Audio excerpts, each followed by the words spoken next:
Bienvenue sur Top Invest, la chaîne des tops d'investissement. Ici, on parle essentiellement d'entreprises de qualité.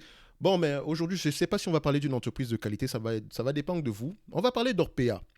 Ok, donc Orpea, pourquoi? Parce qu'en date d'aujourd'hui, Orpea, juste pour cette journée, c'est moins 23%. En tout cas, à l'heure à laquelle je tourne cette vidéo, nous sommes à moins 23%. Mais bon, ça particulièrement, ce n'est pas un problème.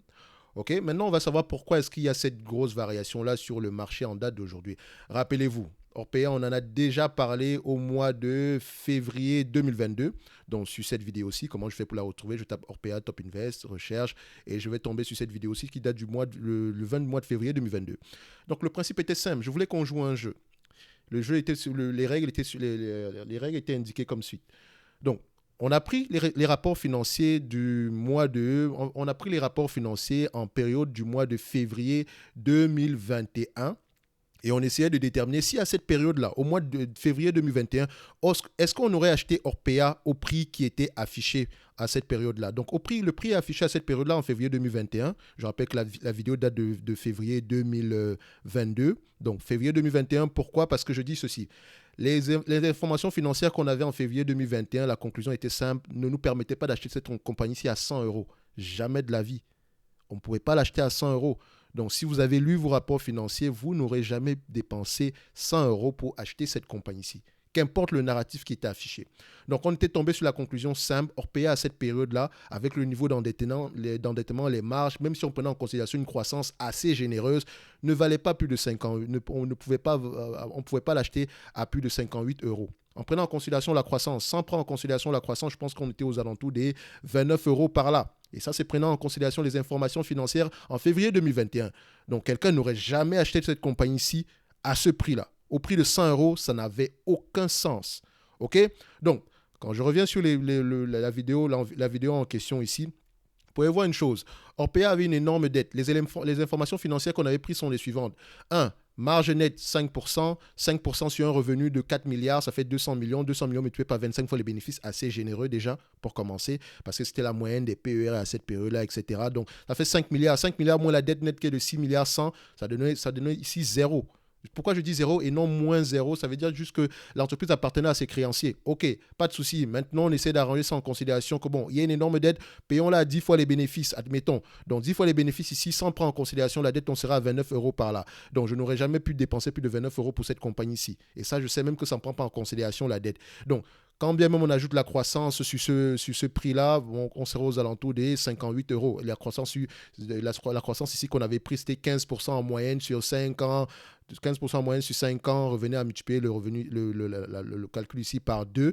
Donc pourquoi 15% en moyenne? Je pense que c'était la moyenne des revenus sur les 10 dernières années, tout en sachant que la croissance tendait à diminuer sur les dernières années. Donc c'était déjà assez généreux.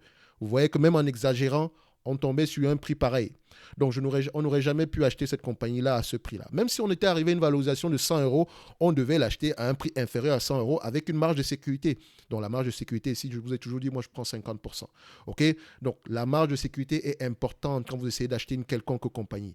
Donc, revenons sur Orpea après toutes ces péripéties-là. Il y a un changement de PDG, le livre est sorti, les résultats du premier trimestre ont été publiés et maintenant on a les résultats du second semestre. Non, on n'a même pas les résultats du second semestre. C'est une annonce par rapport aux résultats du second semestre qui seront publiés à peu près, je pense, à la fin de ce mois-ci. Okay? Donc, ils nous donnent déjà les résultats préliminaires. Donc, j'ai un article ici que je vais commenter. Après, on ira sur les états financiers du semestre actuel. Après, on ira voir également les résultats financiers du premier trimestre parce qu'il y a une information très importante sur les résultats financiers du premier trimestre. OK? Et à peu près, on va faire une conclusion par rapport à ce que moi je pense sur cette compagnie-ci. Et je vous préviens déjà, ce n'est pas exceptionnel du tout. OK? Donc, on y va. Orpea publie des indicateurs préliminaires en nette baisse au titre du premier semestre. Donc, l'exploitant des maisons de retraite et de cliniques Orpea a présenté lundi des indicateurs financiers préliminaires non audités en net recul au titre du premier semestre et a prévenu que la situation pourrait encore se détériorer au second semestre. Même pas pourrait, ça va se détériorer. Donc, déjà, vous savez qu'il y a déjà des nuages gris à l'horizon. Première note. Dans un souci de transparence, nous avons choisi de communiquer nos indicateurs 2 semaines avant la date prévue car nos performances ressortent bien en dessous des attentes du marché. Sans blague, dans un souci de transparence. En tout cas, peut-être que c'est le nouveau PDG ici, sans doute il a quelque chose, il veut changer les choses. A déclaré Laurent Lemaire, le directeur financier d'Orpea, lors d'une conférence avec les journalistes. Donc, au cours des 6 premiers mois de cette année, le chiffre d'affaires d'Orpea a reflué de 10,9% sur un an à 2,3 milliards d'euros. Ce montant est en recul de 17 millions d'euros par rapport au chiffre publié le 20 juillet 2022 du fait d'un changement d'approche comptable sur une entité qui n'est plus prise en compte dans le périmètre de consolidation, a indiqué le groupe dans un communiqué. OK. Donc, ce que ça veut dire ici, c'est que si vous regardez bien les rapports financiers, enfin sur Orpea, ici, vous allez vous rendre compte qu'on a publié des informations au mois de juillet 2022. Chiffre d'affaires du premier semestre 2022. Donc, chiffre d'affaires du premier semestre 2022 ici, je pense que l'information il donnait à peu près un chiffre d'affaires assez croissant, etc. Mais c'était juste le chiffre d'affaires, hein. Donc, et rien d'autre par rapport on vous a donné 2 ou 3 informations dessus. Donc, je vous encourage à aller lire pour voir ce qu'il y avait dessus. Maintenant, ils disent que, attention, le chiffre d'affaires en question, ça va être modifié légèrement parce qu'il y a des entités qu'on ne prend plus en compte par rapport à un changement d'approche comptable. OK, déjà, quand on fait changement d'approche comptable, je n'aime pas ce terme. Il faut aller voir ce que ça cache. OK? Parce que je vous ai dit, sur la première vidéo, la comptabilité d'Orpea était très entreprenante. OK, je pense qu'ils exagéraient énormément au niveau de la comptabilité. Attention, rien d'illégal, mais il faut savoir que la comptabilité, ça dépend de comment on présente les choses. C'est pour ça qu'il faut voir les 3 tableaux en général pour avoir une vue d'ensemble. D'accord? Donc, je peux vous présenter des résultats financiers. Vous allez penser que ces résultats sont exceptionnels. Pourtant, si vous regardez bien, surtout les petits caractères, vous allez vous rendre compte qu'il y a beaucoup d'éléments que j'ai ajoutés pour pouvoir gonfler les résultats. OK? Donc, retour sur la première vidéo, vous pouvez aller voir, notamment avec les loyers, etc. Mais même les loyers, ça ne dérange même pas à la fin de la journée. Mais bon, c'est important. Alors, on continue.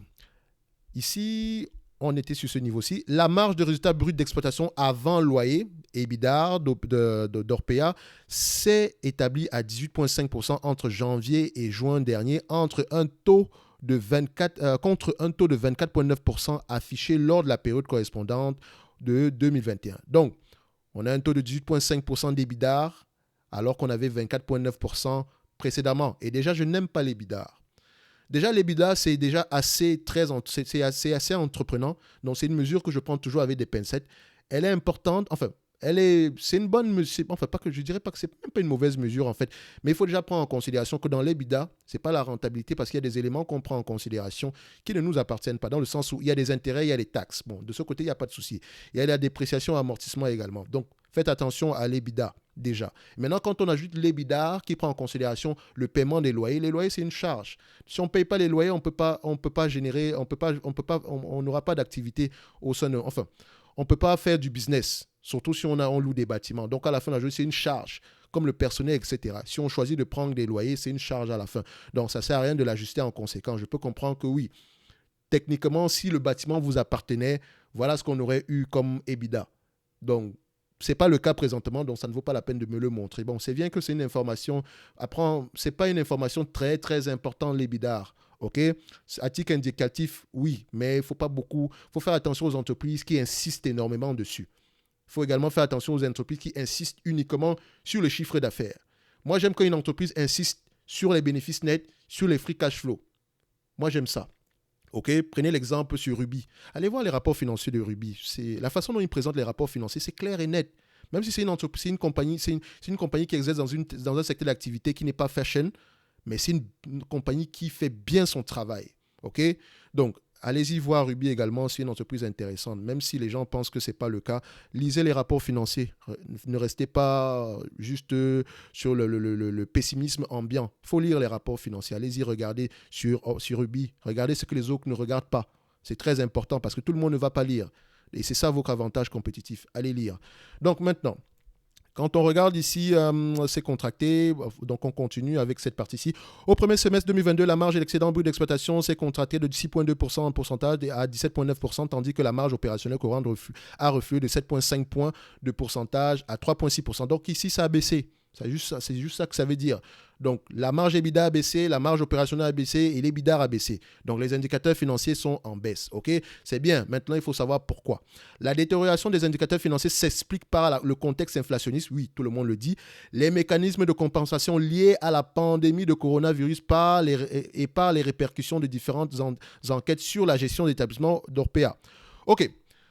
Le contexte inflationniste, on le comprend. Elle doit acheter du matériel, des gants, des affaires comme ça, la nourriture, bref. Mais dans ce genre de domaine-là, on peut se dire que c'est temporaire. Mais si elle a un pricing power, est-ce qu'elle peut augmenter les prix? C'est la question que moi je me pose. Les mécanismes de compensation liés à la pandémie. Donc il faut savoir que c'est une compagnie qui a bénéficié énormément de la pandémie. Il y avait des mécanismes de compensation. Or, ça va s'arrêter présentement. Et qu'est-ce qui va se passer? Il y aura des marges. Les marges vont diminuer. Donc déjà, si on prend en considération les mécanismes de compensation, vous voyez déjà que les chiffres financiers de 2020 et 2021 sont impactés positivement par le Covid. D'accord? Et maintenant, les différentes enquêtes sur la gestion des établissements d'Orpea, OK, donc il y a des dépenses opérationnelles qui ont augmenté. On peut comprendre. Moi, je dis également que l'enquête sur Orpea, ça ne dérange pas. Hein. Non, quand je dis ça ne dérange pas, ce n'est pas dans le sens où on ne devrait pas faire une enquête. En fait, c'est dans le sens plutôt que ça va pousser Orpea à bien faire les choses. Parfois, ça peut pousser une entreprise au niveau de à bien faire les choses plus tard. OK? Donc, je ne sais pas si ça sera le cas pour Orpea, mais il y a de grandes chances que ce soit le cas. Surtout, on a pris un nouveau PDG, etc. En passant, allez regarder le background de ce PDG-là. Quand on prend un nouveau PDG, regardez d'où il vient, qu'est-ce qu'il a fait là où il était, pourquoi est-ce qu'il est parti. Et maintenant, s'il vient sur Orpea, on essaiera de se dire que bon, s'il a bien fait les choses de l'autre côté, il pourra bien faire les choses ici. Mais s'il a mal fait les choses de l'autre côté, sa performance passée ne joue pas en sa faveur. Donc, il faudrait également prendre cela avec des pincettes. Le management est très important quand on investit dans une compagnie. Donc, surtout une compagnie maintenant qui est en difficulté, il faut un management de qualité, d'accord? Surtout qui, au niveau de la morale, qui a une moralité irréprochable. Enfin, entre parenthèses, hein, d'accord? Donc, on continue. Alors, enquête sur la gestion des établissements Orpea. OK. Donc, ébranlé par la révélation du livre Enquête Les Fossoyeurs sur la gestion de ces établissements, Orpea a pris une série d'engagements afin d'améliorer la relation avec les familles de résidents ainsi que les conditions de travail de ses employés, donc le cœur même de son métier. S'il n'y a pas de résidents, il n'y a pas d'employés. Si les employés sont maltraités, les résidents seront maltraités. Donc, il faut vous arranger avec les deux. C'est important. C'est important de travailler. Regardez-vous, là où vous travaillez, si l'environnement est malsain, ça ne vous encourage pas à bien faire votre travail. Mais si l'environnement est bien et encourageant, même si on ne vous paye pas bien, parfois même vous êtes encouragé à rester dans ce travail-là parce que ça va au-delà du salaire. OK, l'être humain, le salaire, c'est bien, mais également l'environnement de travail est très important même. OK? Donc, c'est bien d'avoir un gros salaire, mais si vous avez un environnement de travail qui est nocif, à la fin de la journée, l'argent qui va rentrer ici n'aura pas le même goût. OK? Donc, on continue. Ce n'est que c'est uniquement mon avis. Hein. Donc, moi, je suis comme ça. Donc, l'argent, c'est bien, mais ce n'est pas un élément déterminant pour moi, surtout quand il s'agit d'emploi. L'environnement de travail est très important pour moi. Donc, on continue ici. Donc, encore plus pour les employés d'Orpea, vous imaginez. Donc, il a également largement remanié ses instances dirigeantes avec l'arrivée au mois de juillet. Donc, avec l'arrivée le 1er juillet, oh là là, ça va encore se mettre en... Voilà, l'arrivée le 1er juillet de Laurent Guillot au poste de directeur général et la nomination de Laurent Pépi, l'ancien patron de la SNCF à la présidence du conseil d'administration. Comme je vous l'ai dit, regardez le background de ces deux personnes-là. Est-ce qu'ils ont bien fait là où ils étaient avant d'arriver à ce poste-là? OK? C'est bien d'avoir Laurent Pépi, Guillaume Pépi, l'ancien patron de SNCF, mais je ne connais pas. Je sais qu'il a fait par le passé à la SNCF. Est-ce que quand il était là, ça s'est bien passé? Et pourquoi est-ce qu'il est parti? Et maintenant, Laurent Guillot également, c'est la même chose. Donc, il dit ceci. Certains postes du compte des résultats font encore l'objet de travaux internes et externes. Attention! Et concernant la détermination des éléments non courants, des tests de dépréciation qui portent principalement sur certains actifs incorporels sont en cours de réalisation, a prévenu Orpea. Donc ici on dit la dépréciation d'éléments incorporels. Donc ce n'est pas des éléments qui ne sont pas des actifs tangibles. Donc c'est à prendre en considération. Donc, sur la base des informations en sa possession, la société estime que les dépréciations qui pourraient en résultat se situeraient entre 170 millions et 220 millions. On a bien dit dépréciation. Et ici, dépréciation, c'est une charge non récurrente. Donc, si c'est une dépréciation au niveau des actifs intangibles, on peut comprendre, ça vous permet d'économiser en termes d'impôts, donc ça va réduire également le bénéfice net ici. Donc, on vous prévient déjà. Donc, il faut aller regarder ça également. Ça permet de voir que vu qu'Orpea, c'est une entreprise qui fait beaucoup d'acquisitions, il faudrait voir que quand vous payez pour une acquisition à un certain niveau, donc surtout un prix supérieur à la valeur des actifs, la différence est mise dans les actifs intangibles, donc dans le goodwill. Donc, généralement, quand on déprécie le goodwill ici, ça fait soit parce qu'on considère qu'on a trop payé pour un actif ou également juste pour, voilà, quand on essaie de faire ici une enquête et qu'on se rend compte que, bon, peut-être que ça ne vaut plus la même chose, etc. On va faire une dépréciation ici. Mais c'est une charge non financière. Donc, ça va impacter les bénéfices nets ici, mais est-ce que ça va impacter les free cash flow? Je ne pense pas. Mais attention, ça prend en considération. Faites attention. Donc, quand vous allez voir les bénéfices nets ici, ça va être impacté négativement. La première chose que les gens regardent sont les bénéfices nets, mais il faut prendre en considération qu'est-ce qui a impacté négativement ces bénéfices nets-là. Donc, on continue, mais ça me donne déjà une information par rapport à ce qui va se passer dans le futur. Donc, en conséquence, Orpea estime que la baisse de la performance financière des activités accusées au premier semestre se prolongera au second semestre et pourrait, le cas échéant, être amplifié par la volatilité additionnelle observée récemment sur le marché de l'énergie. Donc, l'énergie va nous impacter également négativement. Ça, c'est bien tout le monde et c'est le cas de tout le monde ici. Donc, dans ce cas, le contexte de fonctionnement, donc, le prix de l'énergie va nous impacter. Donc, on aura les charges, le gross margin qui va sans doute diminuer, les charges opérationnelles vont sans doute augmenter par rapport également à l'inflation. Donc, il y a des nuages gris à l'horizon. Donc, c'est maintenant la question de savoir est-ce que c'est temporaire ou c'est durable. Donc, excusez-moi, au même titre que je lis, je pense également, donc je pense que c'est souvent généralement la beauté de ces lives-ci, c'est parce que je pense au même moment.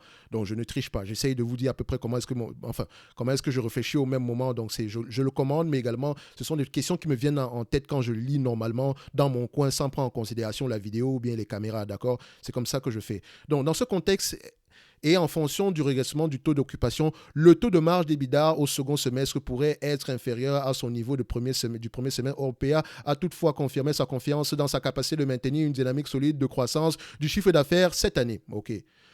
Je vous ai dit une chose, c'est bien de faire la croissance du chiffre d'affaires, etc. et l'EBITDA, mais on ne me parle pas de bénéfices nets des PU. On ne me parle pas de free cash flow. On ne me parle pas de dette. Donc, ce sont des éléments qu'on n'aimerait pas. On n'aimerait pas que je prête attention à ces éléments-là. Et or, c'est ce qui m'intéresse. Le chiffre d'affaires m'intéresse, l'EBITDA, bof, l'EBITDA peut-être dans une certaine mesure, voilà. Mais je préfère l'EBITDA à l'EBITDAR. Donc, je préfère l'EBITDA sans les loyers que l'EBITDAR avec les loyers. D'accord? Faites attention. Donc, le groupe publiera ses résultats consolidés au premier semestre 2022, le 28 du mois de septembre. Donc, attention, ce ne sont pas les résultats semestriels. Peut-être que quand on va sortir les résultats semestriels, peut-être qu'on fera une autre vidéo dessus. Peut-être, j'ai bien dit, parce que c'est pas une entreprise que je suis généralement. Donc ici, on va aller sur les rapports financiers ici, qui sont pas les rapports financiers du semestre. Il faut juste prendre ça en considération. Donc, ce sont des rapports préliminaires. OK? Donc, parce qu'ils disent que oui, maintenant, on s'inquiète pour vous. Donc, on aimerait vous donner la bonne information avant l'heure. C'est très, très bien. Donc, on va sur les rapports financiers. Donc, j'ai souligné quelques éléments ici, vite fait. Donc, il y a les éléments qu'on a mentionné tantôt dans la vidéo sur la précédente note. D'accord? Donc, on va essayer de regarder ici par rapport à ces résultats-là. Donc, ça, c'est le premier trimestre ici. Ce sont les résultats du premier trimestre. Donc, on va regarder ça. Est-ce que c'est le premier... OK, voici les résultats du premier semestre. Donnez-moi juste un instant, j'essaye de vérifier ici. Ça, c'est ce qui est sorti le 13 mai 2022. OK, c'est pas ça. Ça date de 12 septembre. Donc, c'est ça. Donc, ici, vous voyez, c'est à peu près la même information. Dans le même temps, la rentabilité opérationnelle, tout comme l'exercice 2022, est affectée par la réduction des mécanismes de compensation relatifs au COVID-19, de la progression du taux d'occupation. Donc, attention, le taux d'occupation ici est de combien? Quelle est la moyenne du taux d'occupation? D'accord? C'est ce qui me vient en tête et on ne me donne pas encore cette information ici. Peut-être qu'on va me le donner le 28 du mois de septembre. Moi, j'aimerais voir l'évolution du taux d'occupation parce que si le taux d'occupation diminue, ça veut dire que Orpea est de moins en moins attractif pour les consommateurs. Le consommateur, c'est qui? Ce sont les familles, donc les retraités, etc., les familles de cette personne-là. Faites attention. Donc, mécanisme de compensation, donc le Covid ici, donc les mécanismes de compensation de Covid qui ont diminué, le taux d'occupation également qui ne permet pas de compenser la réduction des mécanismes, la réduction de la compensation de relatifs au Covid-19 par un montant important de produits spécifiques 2021 non reconduits, donc par un contexte d'inflationniste sur les achats, notamment de l'énergie, mais également par une politique plus active de recrutement, plus particulièrement en France, dans un marché de l'emploi sous tension. Donc, Ils recrutent énormément présentement, mais en même temps, les employés demandent ils demandent plus d'argent parce que voilà, faut également, si vous voulez recruter la qualité, il faut payer un tout petit peu plus. Ok, donc après, ils vous donnent également à peu près les mêmes informations ici. Donc nous avons franchi une première étape avec des mesures concrètes qui ont été prises cet été dans le cadre de la mise en œuvre de nos 3 priorités à court terme. Sécurité et conditions de travail de nos collaborateurs, qualité des soins et de l'accompagnement de nos résidents, de nos patients et de leurs familles, principes éthiques et de responsabilité qui s'attachent à notre mission. OK, c'est très très bien. Après, vous avez les informations concernant le chiffre d'affaires. Ici, on voit plus 10,9% par rapport au premier semestre 2021. C'est bien, mais sachez qu'il est en réduction par rapport aux prévisions. Donc, attention, ce qui a été publié en juillet tantôt. Donc, on l'a retraité ici. Vous voyez que petit 1, on vous dit ceci. Donc, ce montant est retraité de 17 millions, etc. On l'a lu précédemment. Les marges sans doute vont diminuer. Les marges EBITDA également vont diminuer. La marge, le résultat opérationnel va diminuer. C'est surtout le résultat opérationnel. Attention sur le résultat opérationnel, ici, c'est le bénéfice avant impôts et intérêts sur la dette. OK? Donc, ce n'est pas le bénéfice net. Ce n'est pas la marge nette ici. Donc, la marge nette sera moins élevée que ça. Également, qu'est-ce qu'on constate? La dette brute a augmenté. La trésorerie a augmenté. C'est bien, mais la trésorerie ici, moins la dette. On voit ici que la dette financière nette a augmenté. On regarde ici, les loyers également ont augmenté. Donc, on continue. Concernant cette période, cette partie-ci, il est très important d'aller lire les informations qui sont sorties, je pense, au courant du mois de mai. Au courant du mois de mai de cette année, donc le mai 2022, dans les résultats du premier trimestre, vous allez trouver beaucoup d'informations très importantes sur la dette. OK, donc c'est surtout ça qu'on va commenter sur ce document-ci, surtout au niveau de la dette. Donc, on revient sur ces rapports-ci. Après ça, qu'est-ce qu'on peut voir? L'évolution du taux de marge EBITDA entre le premier semestre 2021 et 2022 s'explique par la réduction substantielle de la compensation Covid, etc. Donc, je pense qu'on a lu déjà cette partie-ci. Donc, vous allez lire ça. C'est très important. Donc, je n'ai pas envie de le lire ici parce qu'à la fin de la journée, la vidéo va durer éternellement. Enfin, ça va étendre la vidéo, ça va étirer la vidéo ici pour rien. Donc, on est déjà passé dessus rapidement. Donc, vous allez voir, regardez ce que j'ai souligné. D'accord, sur ce document-là, allez-y lire à peu près ce qui suit. D'accord, le taux d'occupation, etc., les 3 priorités, les blablabli. Donc, on ferme ça. Maintenant, je vais revenir sur les rapports financiers ici, sur les rapports financiers du mois de mai, donc le premier trimestre ici. Donc, c'est sorti le mois de mai. Vous allez voir ici, surtout au niveau de la dette. Donc, au niveau de la dette ici, ils ont contracté une nouvelle dette pour pouvoir se refinancer. Ils se sont refinancés. C'est-à-dire qu'il y avait une dette qui venait à échéance. Ils ont pris une nouvelle dette, d'accord, pour pouvoir payer l'ancienne. Ce qui m'intéresse surtout quand on prend une nouvelle dette pour pouvoir payer l'ancienne, c'est surtout les taux d'intérêt, les nouvelles conditions. Pour une entreprise qui est de qualité, etc., vous allez voir que les conditions sont à peu près les mêmes, sinon moins élevées, dépendamment également de la période. Mais pour une entreprise qui n'est pas de bonne qualité, qui a un risque, vous allez voir que les conditions vont être un peu plus drastiques. Donc, ça veut dire que les taux d'intérêt vont peut-être augmenter. On va vous demander de donner des garanties supplémentaires. Et c'est ça qui est important. D'accord? Ça vous donne déjà une idée générale de ce que les prêteurs pensent de la compagnie. Et laissez-moi vous dire que pour que quelqu'un vous prête de l'argent, il faut qu'il fasse une vérification. D'accord? Parce que lui, son problème, c'est de récupérer son argent à la fin de la journée. Donc, il n'aimerait pas prêter de l'argent à quelqu'un qui n'a pas les moyens de rembourser.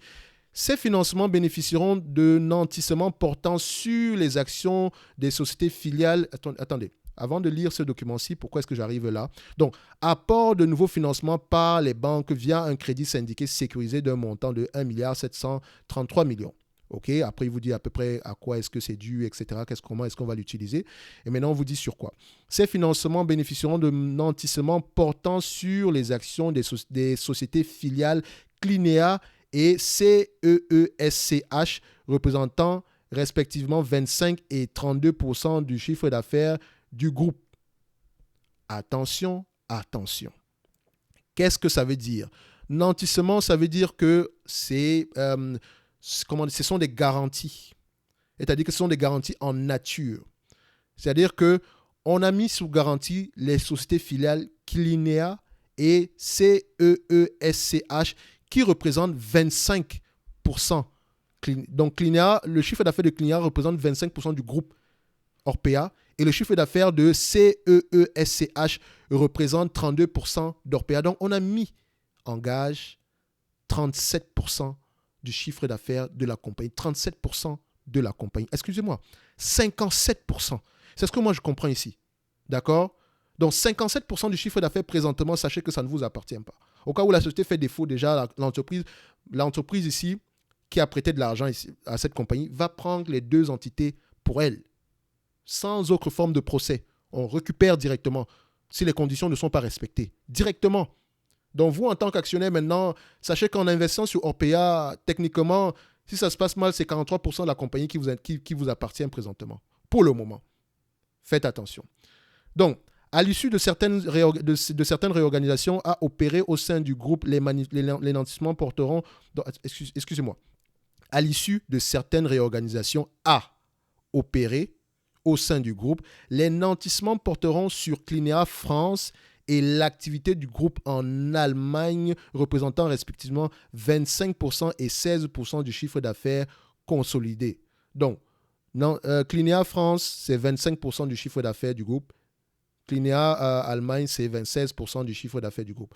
Donc, après certaines réorganisations. Donc, attention, moi déjà, ce que je comprends, comme je l'ai dit précédemment, c'est qu'il y a une partie du chiffre d'affaires qui ne va pas nous appartenir, au moins si on ne respecte pas les conditions dans les années à venir. OK? Donc, je n'aime pas ça. Déjà.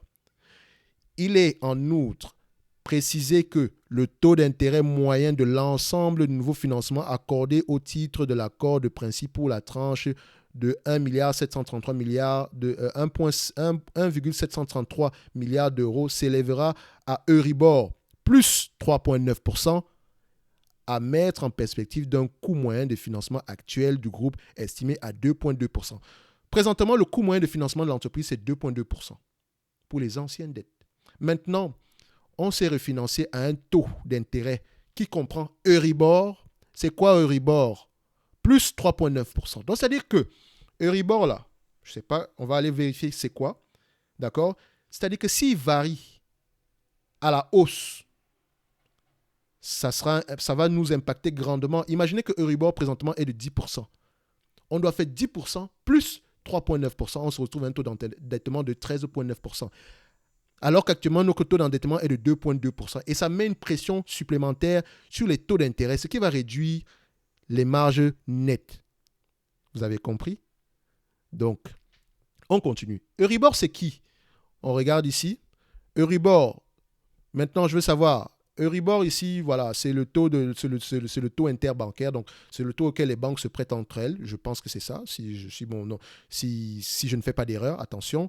Donc, ici, Euribor, maintenant, sur 12 mois, 1 an, 6 mois, c'est lequel qu'on doit prendre? Je pense qu'on va prendre sur 1 an. Donc, ça dit que si Euribor sur 1 an, sachez que Euribor sur 1 an augmente également. Et Euribor varie également avec l'augmentation des taux d'intérêt. Maintenant, je vous pose la question de savoir, est-ce que vous pensez que les taux d'intérêt vont diminuer dans les années à venir? Vous avez la réponse, n'est-ce pas? Et maintenant, vous savez ce qui va se passer pour Orpea. D'accord? C'est-à-dire que les taux d'intérêt auront tendance à fluctuer à la hausse, au moins sur les années à venir. Ce qui met une pression supplémentaire sur les résultats nets de l'entreprise. Et vous êtes rémunéré, et la valorisation de l'entreprise va dépendre des résultats nets de l'entreprise. Vous êtes rémunéré dessous. Donc déjà, si on me parle de dividendes sur Orpea, ça ne marche pas du tout. Je ne vais rien savoir du tout. Donc, est-ce qu'ils payent même un dividende, ces gens-là? Déjà, on va le couper. Je suis sûr même qu'on l'a déjà coupé, mais il faudrait qu'on le coupe si on ne l'a pas encore coupé. Donc, on continue. On va regarder ça ici. Alors, donc vous constatez que Euribor va monter, va avoir tendance à varier. Donc, on sait déjà qu'on paye Euribor plus 3,9% ou 3,8%. Donc, si Euribor, qui était à 1,8% en février, je pense, attendez, c'est février ou mars? Février, 3 mois, c'est chaque 3 mois? Excusez-moi, j'essaie de voir ici, c'est en termes de date, dans le 2, le 5, parce qu'en anglais ici, oui, c'est en termes de mois. Le mois, c'est 0,9, je pense. Excusez-moi. En fait, c'est parce que je ne sais pas qu'est-ce que je dois prendre en considération, parce que j'ai l'habitude de mettre le mois au début et le jour au milieu. Il semble-t-il que pour les francophones en général, on met le mois au début et le jour au milieu. OK? Donc, je me pose la question à savoir, est-ce que c'est le mois ou le jour? Donc, je pense qu'on va plutôt prendre le mois. Je pense que le mois est ici en début. Donc, au mois de février, ici, on était à 1,89. Au mois de mai, 1,87. Au mois de juin, 1,92. Au mois de juillet, 1,91. Au mois d'août, 1,90. Donc, ça tend à augmenter. Attention. OK? Donc, les taux d'intérêt Euribor tendent à augmenter. Et ça, c'est inquiétant. Parce que si Euribor continue à varier, on va se trouver mal. Donc maintenant, on revient sur nos rapports financiers ici. Donc, on continue à le lire. Donc, voilà. Donc, on constate la mise en place de la revue stratégique des actifs du groupe sous l'égide de la nouvelle direction générale afin de progressivement désendetter le groupe. Mise en place de revue stratégique des actifs. Ça veut dire quoi? Qu'on est en train de voir qu'est-ce qu'on va vendre. D'accord? Et généralement, ça va se jouer sur le foncier. Justement, le foncier est l'argumentaire des gens qui ont investi sur Orpea. Donc, ils ont un excellent foncier, blablabla, blablabla. Maintenant, il faut le vendre. Tant que le foncier n'est pas vendu, tant qu'on ne l'utilise pas, tant qu'on ne récupère pas des loyers dessus, c'est bien de le mentionner, mais maintenant, il faut pouvoir le valoriser à sa juste valeur. Actuellement, ils disaient qu'ils avaient un foncier de près de 8 milliards ici, mais maintenant, est-ce qu'ils vont pouvoir valoriser le foncier à sa juste valeur? Point d'interrogation. Et en même temps, ce foncier-là, ils l'utilisent. Hein. Donc, dites-vous que quand ils vont vendre ce foncier-là, ils vont récupérer de l'argent, mais ils vont relouer le même foncier. D'accord? Donc, le niveau de loyer va augmenter, ce qui aura également un impact sur la dette. Bon, on peut également préciser que ça aura un impact sur la dette, mais également les taux d'intérêt vont baisser vu qu'on va rembourser la dette avec le cash qu'on va récupérer ici. Donc, généralement, on appelle ça une stratégie, on appelle ça le sales and leaseback. OK? Donc, dans le cadre de la mise en œuvre de ce plan de financement et afin de désendetter le bilan du groupe, Orpea entend réaliser plus de 3 milliards d'euros de cessions d'ici fin 2025. On est en 2022. D'accord? Donc, au moins 1 milliard d'euros d'ici 2023. Nous sommes en 2022. Et si la situation se détériore, dites-vous que les gens auront tendance à payer moins. Surtout que si on sait que vous avez la pression de la vente pour vous. D'accord? Imaginez quelqu'un qui n'a pas de pression au niveau de la vente. Il peut attendre des années, mais il attend qu'on lui paye un juste prix. Mais quelqu'un qui a la pression de la vente ici, il n'a pas le choix que de vendre rapidement. Donc, s'il vous dit que le bâtiment, c'est 1 milliard, vous lui donnez 800 millions, il peut prendre le 800 millions, surtout s'il n'y a pas meilleure offre. D'accord? Donc, on continue. Ils disent ici qu'ils vont occuper 1 milliard d'ici 2023. Il faut regarder le 1 milliard à ce qu'ils l'ont fait. Donc, maintenant, c'est ce qu'ils disent. Moi, je prends l'entreprise au mot. Si en 2021, en 2023, on me dit que non, finalement, on a eu 700 millions alors qu'on prévoit 1 milliard, ça veut dire que mes actifs ne sont pas aussi attractifs que ça. Donc, il faudrait peut-être revaloriser le parc immobilier ici. D'accord? Donc, il est rappelé que le groupe dispose d'actifs immobiliers dont la valeur est aujourd'hui estimée à plus de 8 milliards d'euros. On dit bien aujourd'hui, hein. Ça peut également avoir tendance à diminuer. Faites attention. Une partie des produits de cession sera immédiatement affectée au remboursement des tranches à court terme du crédit syndiqué. Après ça, est-ce qu'on a d'autres informations? Voilà un peu le tour d'horizon général pour Orpea par rapport à la dette. Donc, vous voyez qu'il y a beaucoup d'informations négatives. J'espère qu'on est arrivé jusque-là et que la vidéo n'a pas été très ennuyante. Vous voyez qu'il y a beaucoup de travail effectué sur Orpea ici. Donc, ça fait plaisir si on met un pouce bleu, d'accord? Si on commente la vidéo, si on s'abonne également. D'accord? Pour moi, c'est mon salaire. Ok, ça me fait plaisir de le faire, je le fais parce que j'aime ça. Ok, pas juste. Mais en même temps, c'est souvent encourageant de voir également des likes, etc. Ça prouve que les autres aiment ce qu'on fait et ils nous encouragent à continuer. Généralement, je ne le demande pas, mais quand je le demande, voilà, ça fait toujours plaisir de voir que le public suit. Donc, si vous êtes arrivé jusqu'ici, ça me fera plaisir de voir des likes en supplément. Donc, on continue maintenant au niveau de la valorisation. Vous pouvez voir ici que il y a beaucoup de nuages gris à l'horizon pour cette compagnie-ci. Okay? En termes de valorisation, qu'est-ce qu'on va donner? Déjà, en termes de valorisation, il faudrait que je vous dise ceci. Cette compagnie-ci a des taux d'intérêt, a des marges très élevées par rapport à Korian, qui est un concurrent direct. Korian a peut-être moins de foncier que cette compagnie-ci. Mais dites-vous qu'on va vendre une partie du foncier, ça va mettre une pression au niveau des loyers. Donc, les loyers vont augmenter. Peut-être les taux d'intérêt vont diminuer. Mais à la fin de la journée, on va peut-être se retrouver avec des marges au même niveau que les marges de Korian. OK? Actuellement, vous voyez que la moyenne des marges ici, sur les 10 dernières années, pour la compagnie Orpea, la moyenne est de 6% à peu près. Actuellement, on a des marges de 1,52%. On peut le comprendre ici, notamment avec l'augmentation du coût de l'énergie, etc. Mais attention, j'aimerais que vous preniez en considération qu'actuellement, en date d'aujourd'hui, ça date du mois de mai. Ça date du mois de décembre. Hein. Ce n'est même pas actualisé pour le moment. Donc, je pense que les résultats actualisés ici, on aura plutôt les résultats du mois de septembre. Ça devra peut-être être actualisé ici au niveau de ce logiciel-ci. Mais pour le moment, on attend quelque chose en dessous des 1% ici. En dessous des 3% en moyenne. Okay? Donc, la moyenne, c'est 6%, mais on est très en dessous de la moyenne ici aujourd'hui. D'accord? Donc, quand on prend en considération les marges nettes de Corian. Corian a plutôt des marges nettes aux alentours de 2% en moyenne, 2-3% en moyenne sur les années passées. En sachant que 2020-2021 ont été des années exceptionnelles pour ces compagnies-ci. OK? Il faut également faire attention. Je ne prends pas les free cash flow ici parce que les free cash flow sont positivement affectés par les loyers. Et je n'aime pas ça. Et c'est parce que je pense que les loyers, ça reste une charge. Donc, on devrait enlever les loyers sur les free cash flow déjà avant de les présenter. Donc, les net income donnent ou bien les bénéfices nets donnent généralement une bonne information par rapport à la rentabilité de cette compagnie-ci. Donc, moi, en tant qu'analyste, qu'est-ce que je vais utiliser? Si je prends des marges, d'accord, de, disons, de 6% en moyenne, parce que ce sont les marges qu'on a présentement pour cette compagnie-ci. Admettons que le chiffre d'affaires qu'on a en date d'aujourd'hui, c'est un chiffre d'affaires qu'on pourra avoir les mois suivants. D'accord? Pour le premier semestre, on atteint à peu près un chiffre d'affaires de 2 milliards 295. Donc, ils admettent que le chiffre d'affaires va continuer à augmenter, mais que les marges vont être sous pression. Donc, on peut s'attendre à 4 milliards 600 en fin d'année si on fait x2, admettons. D'accord? Sans croissance. 4 milliards 600. Je le fais comme ça de tête, juste pour... C'est une estimation. D'accord? Donc, ici, si on fait 6%, de marge nette, multiplié par 6% ici, multiplié par 25 fois les bénéfices. Déjà, même 25 fois les bénéfices, mais je trouve que c'est trop entreprenant. Mais je vais juste vous montrer quelque chose.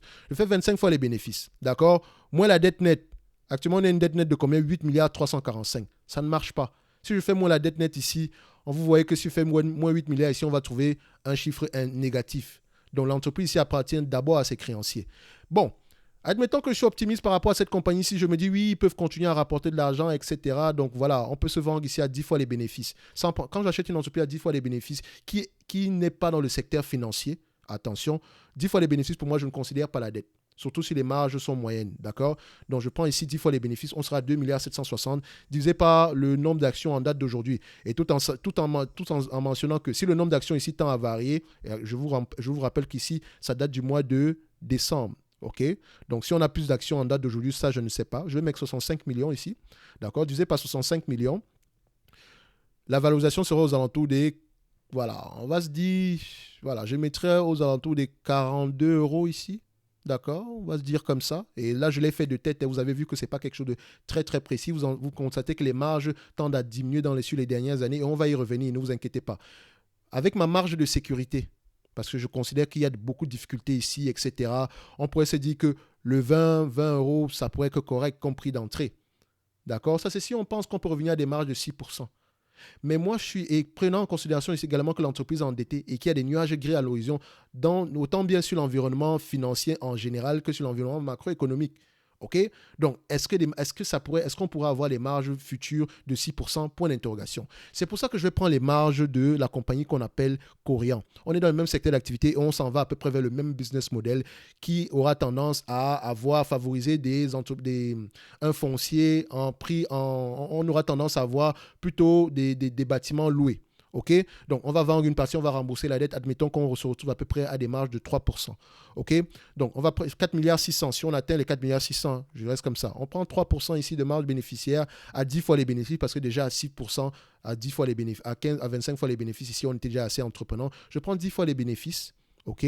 Divisé par le nombre d'actions ici, à peu près si on reste aux alentours de 65 millions, on aura une valorisation aux alentours de 21 euros. Donc maintenant, si je me garde une marge de sécurité parce que les nuages sont gris à l'horizon, on aura tendance à avoir des marges négatives. Maintenant, ils doivent vendre des actifs. Si ça se passe bien, peut-être qu'on pourra avoir une valorisation plus élevée. Si ça se passe mal, je dois me protéger en conséquence. Je demanderai une marge de sécurité de 20%. De 50%. Donc, je pourrais me dire, attention, à 10 euros l'action, ça pourrait m'intéresser. Vous constatez que en février, si on devait l'acheter au mois de février 2021, on ne l'aurait pas acheté à plus de 29 euros. Maintenant, avec tous les éléments négatifs qu'on a présentement, etc., combien est-ce qu'on va payer pour cette compagnie? Je ne paierai pas plus de 10 euros pour cette compagnie. Et encore, à 10 euros, je suis même assez confiant par rapport au futur. Il faut comprendre une chose. Elle exerce dans un secteur d'activité qui a de l'avenir. Disons la vérité. Présentement, l'entreprise est en pleine restructuration. Faut pas, si vous pensez que tout va bien se passer, d'accord, le prix actuel pourrait être encourageant. Mais vous devez avoir la capacité de souffrir. Et tout en sachant que Orpea maintenant, tout en considérant que Orpea sera bien géré dans le futur, va se concentrer sur le remboursement de la dette, etc. Pour le dividende, je n'aimerais même pas en parler. D'accord? Pour une seule raison, c'est le dividende ici n'a pas lieu d'être. Si cette compagnie maintient son dividende, moi, je n'achète pas d'actions d'Orpea s'ils maintiennent leur dividende. Et je pense qu'ils ont dû diminuer ce dividende-là. Ils ont dû le couper ici. Parce que Orpea, je prends ici Orpea. OK. Je pense qu'ils ont dû couper le dividende ici. Je pense bien parce que les résultats que j'ai ici datent du mois de décembre. Hein, des dividendes ici. Donc, je vais mettre ici dividende. Je mets actualité. Juste essayer de voir est-ce que Orpea prévoit payer un dividende. Bref, je pense qu'ils ne vont pas payer un dividende. Si mes souvenirs sont bons, ils ont coupé ce dividende-là. Et je pense que c'est la bonne décision également. Et s'ils l'ont maintenu ou bien s'ils ne l'ont pas encore coupé, ça ne devrait pas, ça ne devrait pas être quelque chose de... C'est pas une bonne information ici. Donc, j'essaie de voir sur les rapports financiers si on a mentionné le dividende ici quelque part. Dans ce contexte exceptionnel, le Conseil ne proposera pas de prochaine Assemblée générale le paiement d'un dividende pour les exercices 2021. C'est bien, c'est bon, on a coupé le dividende, c'est une bonne information. Donc, pour les années à venir, il n'y aura pas de dividende, ne vous inquiétez pas pour ça, et c'est la bonne information ici, parce qu'ici, le dividende ici nous permet de sauver à peu près une soixantaine de millions, parce qu'on devrait rembourser la dette ici. Tant qu'on ne revient pas à un niveau d'endettement assez gérable, je ne veux pas que cette compagnie me paye un quelconque dividende, surtout si je suis confiant par rapport au futur, ok? Donc, nous avons une compagnie en difficulté ici. Maintenant, la question est de savoir, est-ce qu'elle aura les moyens de pouvoir survivre dans le futur? Pour moi, je suis partagé, je suis à 50-50 ici. Hein. Moi, je dirais, Orpea, ça reste de la spéculation au prix actuel. Mais également, on pourrait s'en sortir. Ok. Donc, il faut faire attention par rapport aux éléments futurs. Moi, je dirais ici que c'est une compagnie, je vais me garder. Je préfère rester sur les lignes de côté. Je n'ai pas envie de me casser la tête avec une compagnie comme Orpea. Pourquoi je vais me casser la tête avec Orpea quand je peux avoir du LVMH en compte? Pourquoi je vais me casser la tête avec Orpea? Pourquoi? Je préfère aller ailleurs. Il y a beaucoup d'opportunités sur le marché. Il y a énormément d'opportunités sur le marché. D'accord? Et si vous voulez même spéculer, gardez Orpea avec une toute petite partie de votre portefeuille. Généralement, le genre, peut-être même moins d'1%, 1%, quelque chose. Je sais que si je perds tout, c'est pas grave. Mais si j'ai acheté Orpea à des prix élevés, au-delà des 30 euros, 60 euros, frère, je ne sais pas, mais le long terme, je ne sais pas si le long terme va nous sauver. D'accord? Donc faites attention par rapport à ça. Regardez Orpea. Le business, le modèle d'affaires est bon. Dans le futur, il y a une opportunité. Le marché est bon. Il y a de bonnes perspectives d'avenir. Mais il faut absolument que l'entreprise, sur le plan opérationnel, soit rentable. Et tout ce qu'on a ici comme élément, ça ne nous encourage pas à le dire. À dire que l'entreprise a un fort potentiel en termes de rentabilité, en tout cas dans un futur proche. D'accord? 2-3 ans, est-ce qu'on va revenir à 6%? Si on se limite même à 3%, déjà, cette année, ça sera en dessous de 3%. Si on se limite même à 3% ici, voilà, est-ce qu'on pourrait repayer au moins une partie de la dette? Est-ce qu'on va trouver des gens qui vont payer un certain niveau? Voilà, il y a beaucoup de questions à l'horizon. Mais je pense que Orpea peut maintenir au moins 3%. Si on maintient 3%, ici, on peut se dire qu'OK, 20 euros l'action, ça pourrait être assez correct. Maintenant, si je veux me garder une marge de sécurité aux alentours de 10 euros, ça pourrait être intéressant pour moi. Donc, vous allez voir que les gens qui vont payer ici, Orpea, sans doute, il y a une baisse en termes le prix va baisser ici en dette d'aujourd'hui. Mais également, il y aurait également une vente forcée plus bas que ça, surtout qu'ils annoncent des résultats qui seront négatifs cette année-ci. Et si on a un environnement macroéconomique qui se détériore ici, dites-vous qu'il y aura également une pression au niveau des coûts opérationnels pour cette compagnie-ci. Donc, elle va souffrir comme toutes les compagnies. Mais maintenant, est-ce qu'elle a la capacité de souffrir? Non. En tout cas, pour le moment, elle n'a pas la capacité de souffrir tant qu'elle ne se désendette pas. OK? Et j'espère qu'elle va se désendetter. Et sachez que si on va dans un environnement où la macroéconomie devient... Si on a un environnement financier qui se détériore en général, il y aura très peu d'acheteurs. Et les acheteurs vont payer un mauvais prix. OK? Donc, faites attention à ça. C'est tout ce que j'avais à dire pour Orpea. Franchement, voilà ce qu'on appelle un piège sur le dividende. Une compagnie qui reversait un excellent dividende, c'était intéressant pour tout le monde. On s'est basé sur le dividende pour l'acheter et distribuer le dividende, etc. Croissant année après année, blablabla. Un discours qui ne sert à rien strictement. Le dividende n'a pas d'importance tant qu'on ne prend pas la valorisation de l'entreprise dans sa globalité. D'accord? La dette ici de cette entreprise était assez élevée dès le début. D'accord? Même si Orpea m'intéressait en février 2021, je ne l'aurais pas acheté. Parce qu'à ce moment-là, je pourrais la valoriser au mieux à 58 euros. Je dis bien au mieux. Au pire à 29 euros. D'accord? En date d'aujourd'hui, en réfléchissant, je dis que non, maintenant, je ne paye plus, je ne suis pas prêt à payer 29 euros, je vais payer 20 euros. Mais maintenant, vu que c'est 20 euros, je veux une marge de sécurité, donc j'exige un prix de 10 euros pour ancrer, surtout par rapport au risque futur. Et tout ce que je lis présentement ne m'encourage pas à payer plus que ça. C'est tout. Je ne suis pas là pour donner mon argent à qui que ce soit, parce que mon argent, je le gagne. D'accord? Et c'est du temps que je perds. Et c'est un temps que je ne peux pas récupérer. Et donc, avant d'acheter une quelconque compagnie, je dois me rassurer qu'il y a de fortes chances que je récupère au moins mon argent. D'accord? Même si j'aurais perdu du temps en immobilisant ce capital-là, mais ça sera au moins une compensation. D'accord? Mais imaginez que non seulement vous perdez de l'argent que vous ne pouvez pas récupérer, et en plus de cela, vous avez perdu du temps. Franchement, ça ne vaut pas la peine. J'espère au moins que le temps que vous avez passé à regarder cette vidéo-ci, elle sera assez bénéfique pour vous. Je parle beaucoup, je sais. Mais sachez qu'à la fin de la journée, le but est simple. Je ne veux pas vous encourager ou bien je ne veux pas vous inciter à aller dans des entreprises qui n'ont pas d'avenir ou bien qui ne sont pas qualitatives. D'accord? Ou bien sur lesquelles vous allez perdre une grosse partie de vos capitales. Et sachez également que mon raisonnement peut être biaisé et je peux également me tromper. Et je préfère me tromper en ne gagnant pas de l'argent que de me tromper en perdant de l'argent. OK? Je ne sais pas si vous comprenez ce que je veux dire. Je préfère me tromper sur la valorisation d'Orpea, auquel cas je ne vais pas investir sur Orpea. D'accord? Je ne vais peut-être pas gagner d'argent, mais mon capital de départ est safe. D'accord? Que d'acheter Orpea ici et perdre de l'argent dans le futur. D'accord? De toutes les façons, perdre de l'argent, c'est inévitable en bourse, mais au moins, si vous savez pourquoi est-ce que vous avez perdu de l'argent, c'est mieux. Si vous savez également qu'en investissant ici, je peux perdre la totalité de mon capital, c'est mieux. Et si vous savez pourquoi est-ce que vous pouvez perdre la totalité de vos capitales, c'est également une bonne chose.